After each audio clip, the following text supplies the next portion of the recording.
কুমিল্লা, ব্রাহ্মণবাড়িয়ার নাসিরনগর, তারপরে এইদিকে যশোরের অভয়নগর সহ বাংলাদেশের যেখানে যেখানে হামলা হয়েছে প্রত্যেকটি জায়গায় আওয়ামী লীগের নেতৃত্বে তাদের পরিকল্পনায় এই ঘটনাগুলো ঘটেছে। বাহার সাহেব ঘটনা ঘটাইছে কয়েকদিন আগেও, আমরা যেটা মেসাকার হয়েছে সেই কুমিল্লা থেকে আরম্ভ করে মানে চাঁদপুর থেকে আরম্ভ করে সেই একেবারে চৌমোহনী সমস্ত ইস্কন মন্দির টন্দির ভেঙে ধ্বংস করে দিয়েছে।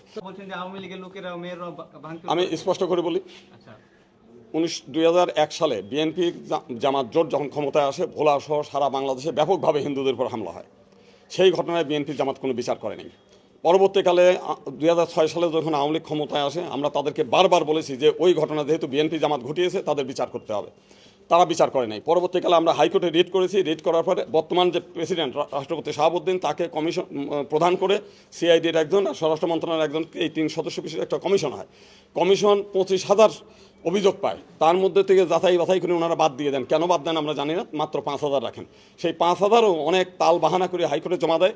হাইকোর্ট বলে যে এটা গেজেট আকারে তৈরি করেন। তারা গেজেট আকারে তৈরি করে সেটা যাতে জনগণ না জানে তারা নিজেরা কক্ষিগত করে রাখছে। পরবর্তীকালে আমরা দাবি করেছি যে এই গেজেট অনুযায়ী তাদেরকে বিচার করেন, তারা বিচার করেনি।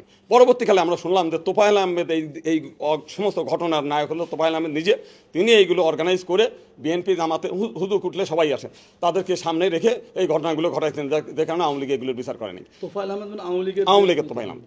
এইবারে যখন আমরা দেখেছি সেই যে আপনাদের কুমিল্লা, তারপর হচ্ছে নরসিংদীর ব্রাহ্মণবাড়িয়ার নাসিরনগর, তারপরে এইদিকে যশোরের অভয়নগর সহ বাংলাদেশের যেখানে যেখানে হামলা হয়েছে প্রত্যেকটি জায়গায় আওয়ামী লীগের নেতৃত্বে তাদের পরিকল্পনায় এই ঘটনাগুলো ঘটেছে। বাহার সাহেব ঘটনা ঘটাইছে কয়েকদিন আগেও, আমরা যেটা মেসাকার হয়েছে সেই কুমিল্লা থেকে আরম্ভ করে মানে চাঁদপুর থেকে আরম্ভ করে সেই একেবারে চৌমোহনী সমস্ত ইস্কন মন্দির টন্দির ভেঙে ধ্বংস করে দিয়েছে। প্রত্যেকটি ঘটনা তারা আমাদেরকে ফুটবলের মতো ব্যবহার করে, তারা যে কোনো দুর্যোগের সময়টাকে সংখ্যালঘু নির্যাতন করে বিশ্বব্যাপী সহানুভূতি আদায় করে, ভারতের ক্ষেত্রে সহানুভূতি আদায় করে যে মাইনরিটিটা নির্যাতিত হচ্ছে, কিন্তু টোটাল ঘটনার নায়ক তারা। একটা বই আছে, সেই বইটা হচ্ছে নিষিদ্ধ বই, আমি তাই সেটা বলবো কি বলবো না। দেখেন 1992 সালের ঘটনা বাবরি মসজিদকে কেন্দ্র করে। আজকের মতিউর রহমান নেন্টু সেই বইয়ের মধ্যে স্পষ্ট করে বলছে যে ওই সময় তাকে 5 লাখ টাকা দিয়ে এই বিভিন্ন ঢাকেশ্বরী মন্দির সহ সব মন্দিরে, ঢাকা শহর সমস্ত মন্দিরে এসে তারা পুরাইছে।